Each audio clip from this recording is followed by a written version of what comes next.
국정감사장에서 군 인사청탁 문자 메시지를 보낸 새누리당의 김종태 의원. 뉴스K 카메라에 처음 포착됐을 때는 축하와 안부 문자라고 해명했던 김 의원이 오늘은 작은 부탁을 했다며 청탁을 사실상 시인했습니다. 그러면서도 장병이 괴롭힘을 당할까 봐 그랬다는 엉뚱한 말로 책임을 회피했습니다. 야당에서는 전형적인 인사청탁이라는 비판이 나옵니다. 오늘 국정감사에서 최경환 경제부총리는 이명박 정부 이래 부자 증세 규모가 15조 원이라고 주장했지만 이는 전망치를 근거로 한 거짓말이었습니다. 국회 중계카메라 나가 있습니다. 곽보아 PD. 네, 오늘 기획재정위원회 국정감사 세금 인상이 주요 쟁점이었더군요. 어떤 공방이 있었습니까? 네, 최경환 경제부총리가 이명박 정부 이래 서민 감세와 부자 증세가 지속됐다고 주장하는 과정에서 공방이 시작됐습니다. 최경환 부총리는 실적치를 근거로 한 추정치라는 개념을 내놓으면서 2008년 이후 6번의 세법 개정을 통해 대기업과 고소득층의 15조 원의 증세를 단행했고 서민과 중산층, 중소기업은 40조 원의 감세 효과를 봤다고 주장했습니다. 그러나 실적치를 근거로 한 추정치는 국세청이 실제로 세금을 거둔 자료를 바탕으로 한 게 아니라 세법 개정 당시 사용했던 전망치였기 때문에 야당 의원들이 반발하고 나섰습니다. 박원석 정의당 의원은 지난 5년간 세수 효과가 어떻게 나왔는지 사후 분석 자료를 달라는 건데 왜 딴소리를 하느냐고 목소리를 높였습니다. 새정치민주연합 박영선 의원도 실적치를 근거로 한 추정치라는 말이 어디 있냐며 대기업과 고소득층이 15조 더 부담하고 서민과 중산층은 40조 감세 효과를 봤다는 발표는 언론 플레이고 위증이라고 반발했습니다. 박 의원의 말 이어서 들어보시겠습니다. 하는 통계 꼼수를 가지고 이렇게 시간을 낭비하는 거예요. 참 한심하다는 생각이 듭니다. 장관님 반성하셔야 됩니다. 그 통계 수치는 한마디로 말하면 2008년도 세제 개편 방향이 잘못됐다는 걸 입증하는 거거든요.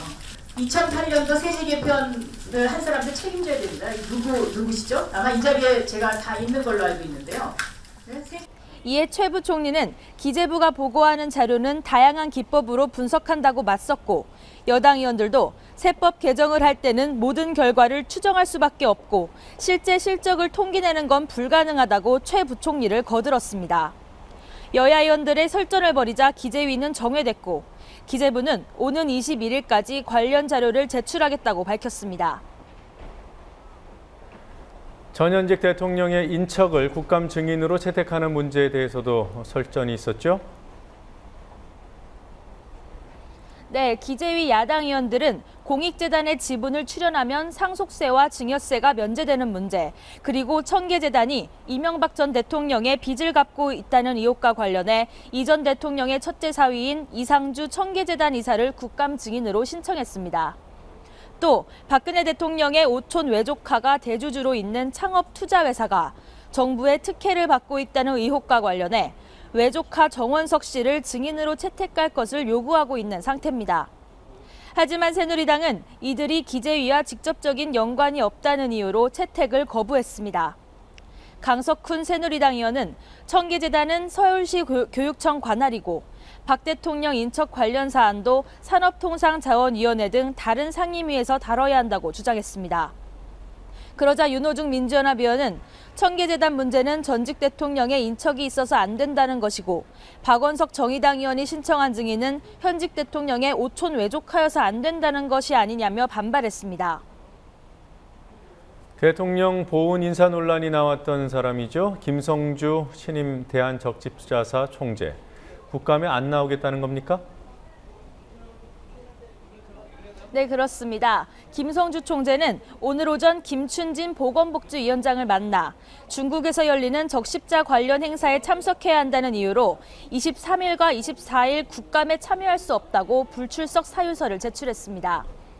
보건복지 야당 간사인 김성주 민주연합 의원 측은 김 총재가 출석할 수 있는 날로 감사일을 바꿔준다고 해도 변명을 하면서 오지 않겠다고 하는 것은 보훈 인사 논란을 피하기 위한 꼼수라며 동행명령권 발동이나 고발 등 국회법상 할 수 있는 조치를 모두 동원해 출석하게 만들 것이라고 말했습니다. 지난 대선에서 박근혜 캠프 공동선대위원장을 역임한 김 총재는 보훈 인사 논란의 중심에 있었고 1년에 3만 원인 적십자비를 5년간 납부하지 않은 것으로 드러나 한적 총재 자격이 없다는 비판을 받은 인물입니다. 네, 야당 간사 이름하고 동명이인이군요. 산업통상자원위원회 국감에서는 노후 원전 폐쇄 문제를 두고 여야 의견이 갈렸습니다. 어떤 의견들이 나왔습니까? 네, 민주연합 의원들은 안전 문제를 들어 노후 원전을 폐쇄해야 한다고 주장하는 반면 새누리당 의원들은 경제성과 전력 수급을 이유로 노후 원전 재가동을 주장했습니다. 홍영표 민주연합 의원은 수명 종료 후 10년을 연장해 가동 중인 고리 1호기를 또 재가동하면 안 된다고 말했고 백지연 의원도 올 들어 원전이 7번이나 가동 정지되고 오늘 새벽에는 한빛 원전 3호기가 정지됐다며 고리 1호기 연장 사용에 반대했습니다. 그러나 김동완 새누리당 의원은 폐로가 능사는 아니라며 원전이 다른 연료에 비해 값이 싸고 경제성이 있으며 에너지 안보에도 이익이 있다는 점을 고려해야 한다고 반박했습니다. 국내에서 가장 오래된 원전인 고리 1호기는 2007년 6월자로 설계 수명이 만료된 후 10년 재가동을 승인받고 현재 가동되고 있으며 재작년에 수명이 끝난 월성 1호기는 올해 말 재가동 여부가 결정됩니다.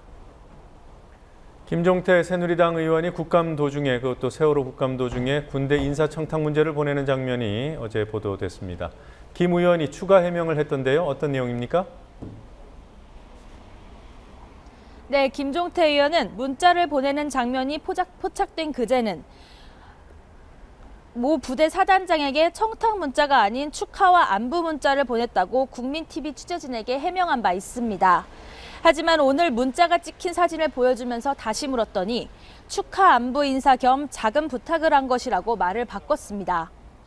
모 부대 사단장 아래서 운전병으로 근무하던 지인의 아들이 새 사단장을 맡게 되자 원래 사단장과 계속 일하게 해달라고 새 사단장에게 부탁했다는 겁니다.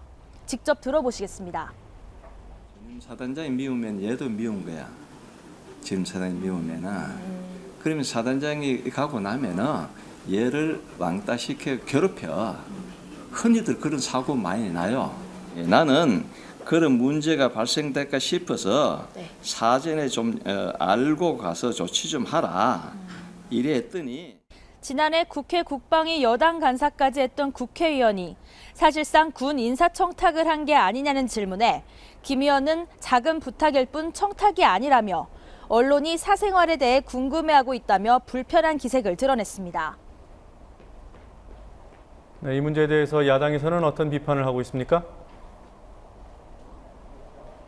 네, 민주연합 박완주 대변인은 가뜩이나 국민들이 요즘 군대 문화에 대해 격앙된 상황에서 사회 지도층이 특정인에 대해 특혜를 주는 건 부적절하다고 말했습니다. 정의당 김종민 대변인은 인사청탁의 전형적인 사례라고 평했고 통합진보당 홍성규 대변인은 많은 언론이 보고 있는 국감장에서까지도 이처럼 버젓이 오고 가는 것이라면 실제 상황은 더 어떻겠냐며 새누리당이 과연 관피아나 철피아 등을 비판할 자격이 있겠냐고 말했습니다. 지금까지 국회에서 국민TV 뉴스 곽보아입니다.